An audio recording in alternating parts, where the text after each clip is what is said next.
രാത്രി 3 മണി 2:50 3 മണി ആവുമായിരിക്കാം. അപ്പോൾ കാണാം എനിക്ക് എന്തോ തോന്നി. ഞാൻ കണ്ണ് തുറന്നിട്ട് ഇങ്ങനെ നോക്കിയപ്പോഴത്തേക്ക് കാണാം ആ നീലയിൽ എൻ്റെ മാതാവ് നിൽക്കുകയാണ്. ഞാൻ അങ്ങനെ അവിടെ നിന്നും കൊണ്ടൊരു വിളിച്ച് എൻ്റെ ഭർത്താവ് എണീച്ചു വന്ന് കണ്ട്. ഈ കാര്യങ്ങളെല്ലാം എൻ്റെ ഭർത്താവ് കൂടെ കാണുന്നുണ്ട്. എന്തെന്ന് വെച്ചാൽ രണ്ടുപേരും ഒത്താണ് പ്രാർത്ഥിക്കുന്നത്. എന്നെ കൈ ഭയങ്കരമായിട്ട് നിൽക്കുന്ന എൻ്റെ ഭർത്താവാണ്. എൻ്റെ പേര് സുജാത. ഞാൻ വർക്കല ഇലകമൺ എന്ന ദേശത്തു നിന്നാണ് വരുന്നത്. ഞാൻ 24/11/2023 ആദ്യമായി ഉടമ്പടി എടുക്കുന്നത്. എനിക്ക് ആദ്യമായിട്ടുണ്ടായ അനുഭവമാണ്. ഞാൻ ഈശോയ്ക്കും അമ്മയ്ക്കും കോടാനുകോടി നന്ദി പറയുന്നു. ഞാനൊരു ഹാർട്ടിൻ്റെ 2 ബ്ലോക്കുള്ള ഒരു വ്യക്തിയായിരുന്നു. ഞാൻ മരുന്ന് കഴിച്ചുകൊണ്ടിരിക്കുകയായിരുന്നു. ആദ്യമായിട്ട് എനിക്ക് ആൻറ്റിയോഗ്രാം ചെയ്യണമെന്ന് പറഞ്ഞ് അപ്പോഴത്തേക്ക് തന്നെ ആശുപത്രിയിൽ അടുത്ത ദിവസം തന്നെ അഡ്മിറ്റ് ആവണം, ആൻറ്റിയോഗ്രാം ചെയ്യണം, 2 ബ്ലോക്കാണെന്ന് പറഞ്ഞു.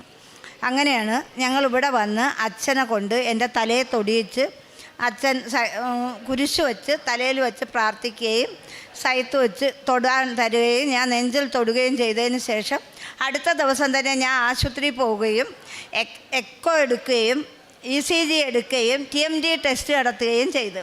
ഇതിലൊന്നും എനിക്ക് യാതൊരു കുഴപ്പവും ഇല്ലാതെ എന്നെ രക്ഷിച്ച് എനിക്ക് TMT എല്ലാ ടെസ്റ്റുകളും ചെയ്തത്, ആൻറ്റിയോഗ്രാമും ചെയ്തില്ല, എനിക്ക് ഒന്നും ചെയ്തില്ല. എൻ്റെ ജോലിയെന്ന് പറയുന്നത് ഞാൻ ഒരു ഹരിതകർമ്മസേനയാണ്. അപ്പോൾ 2 കൈയിലും ചാക്കും തൂക്കിയാണ് പോകുന്നത്. ഭയങ്കര കഷ്ടപ്പെട്ട ഒരു ജോലിയാണ്. ആദ്യമെന്ന് വെച്ചാൽ നിസ്സാരമായ പൈസ മാത്രമേ ഞങ്ങൾക്കുള്ളായിരുന്നു. ഇപ്പോഴാണ് നല്ല ശമ്പളമായത്. വീട് പോകുന്ന അനുസരിച്ചാണ് പൈസ. അങ്ങനെ ചെയ്യുന്ന ഒരു വ്യക്തിയാണ് ഞാൻ. അപ്പോൾ ഈ ഹാർട്ടിൻ്റെ ഇത് വന്നപ്പോൾ എനിക്ക് ഈ 2 കൈയിലും തൂക്കിയെടുക്കാനും ഒക്കില്ല, പോവാനും ഒക്കില്ല എന്ന് പറഞ്ഞ് ഞാൻ കരയെ വരെ ചെയ്തിട്ടുണ്ട്. പക്ഷേ ഇപ്പോൾ എനിക്ക് എത്ര ഇത് വേണമെങ്കിലും ചെയ്യാം, എത്ര വേണമെങ്കിലും നടക്കാം, എല്ലാം ചെയ്യാം. മറ്റത് നടക്കാനും ഒന്നും പറ്റില്ല. അതേപോലെ തന്നെ ഞാൻ എല്ലാ മാസവും ഇവിടെ വരും. എല്ലാ മാസത്തിലും അച്ഛൻ്റെ ധ്യാനം വന്ന് ഇവിടെ ഒരു ദിവസം വന്ന് കേൾക്കും. അതേപോലെ ഞാൻ ബൈബിള് വായിക്കും 1/2 മണിക്കൂർ. എനിക്ക് ഉപവാസമുണ്ട്.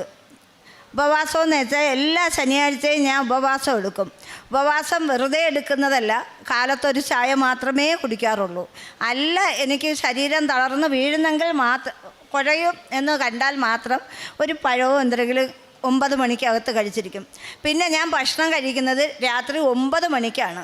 എല്ലാ പ്രാർത്ഥനയും കഴിഞ്ഞ് ബൈബിളും വായിച്ച് സുഖമായിട്ട് വന്നിരുന്ന് കുറേ നേരം വിശ്രമിച്ചതിന് ശേഷമേ ഞാൻ ഭക്ഷണം കഴിക്കാറുള്ളൂ. പക്ഷേ എനിക്ക് യാതൊരു അസുഖവും അതിനെപ്പറ്റി ഇന്ന് വരെ വന്നിട്ടില്ല. പിന്നെ ഞങ്ങളെ പ്രാർത്ഥനയെന്ന് വെച്ചാൽ വെളുപ്പാങ്കാലത്ത് 5:30 ഞാനും എൻ്റെ ഭർത്താവും ഒത്തിരുന്നാണ് പ്രാർത്ഥിക്കുന്നത്.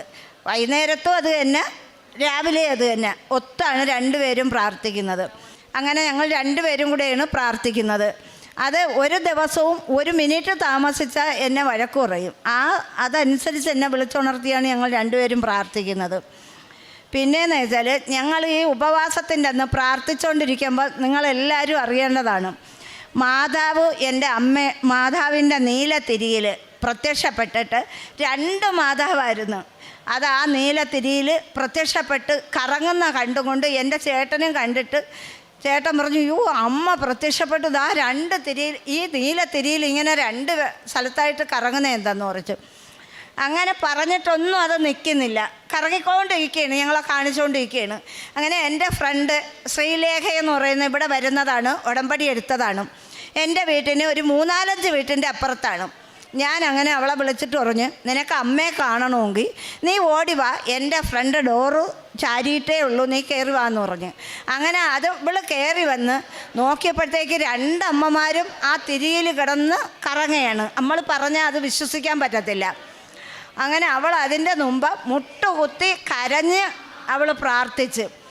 അങ്ങനെ അത് എനിക്കൊരു പ്രത്യേക അനുഭവമാണ്. അതേപോലെ തന്നെ ഞാൻ ഒരു ദിവസം രാത്രി കിടന്ന് ഉറങ്ങിയപ്പോൾ ഞങ്ങളെ വീട്ടിൽ അകത്ത പെയിൻ്റെന്ന് വെച്ചാൽ നീല പെയിൻ്റാണ്.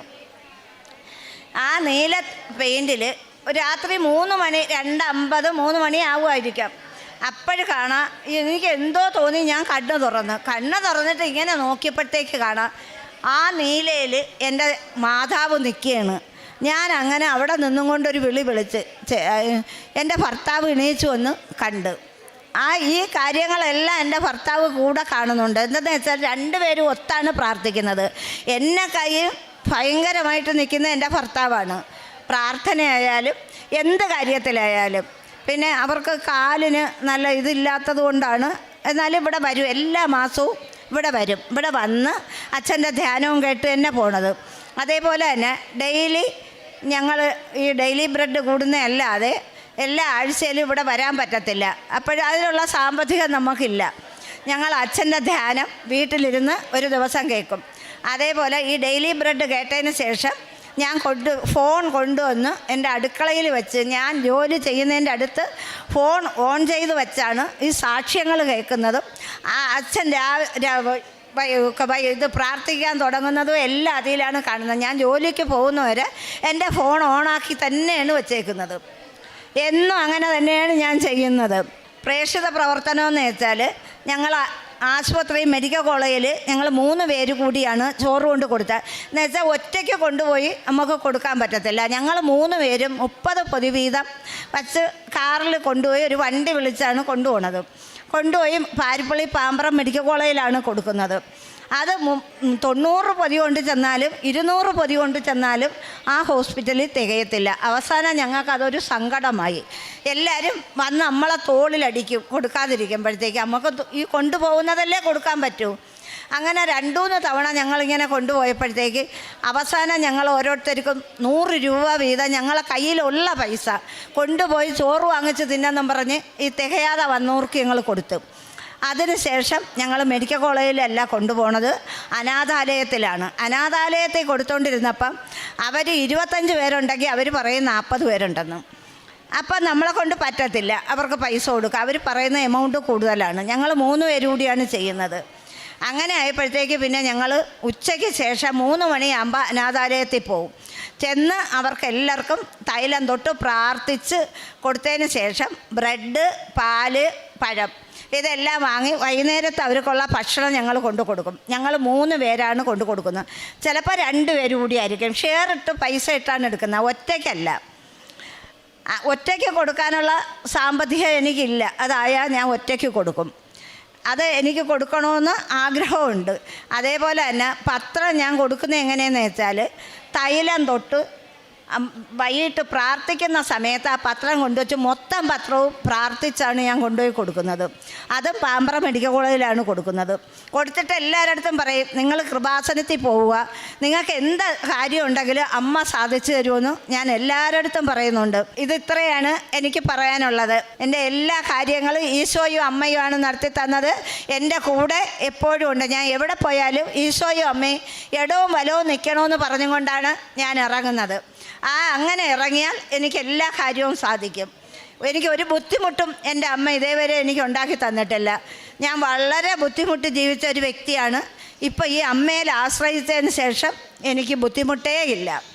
എൻ്റെ എല്ലാ കാര്യങ്ങളും നല്ല രീതിയിൽ നടന്നു പോകുന്നു. എൻ്റെ ഈശോയ്ക്കും അമ്മയ്ക്കും കോടാനുകോടി നന്ദി ഞാൻ പറയുന്നു. എൻ്റെ സാക്ഷ്യം ഇവിടെ അവസാനിപ്പിക്കുന്നു. നാം വിളിച്ചപേക്ഷിക്കുമ്പോഴൊക്കെ നമ്മുടെ ദൈവമായ കർത്താവ് നമുക്ക് സമീപസ്ഥനായിരിക്കുന്ന പോലെ ദൈവം ഇത്ര അടുത്തുള്ള വേറെ ഏത് ശ്രേഷ്ഠ ജനതയാണുള്ളത്?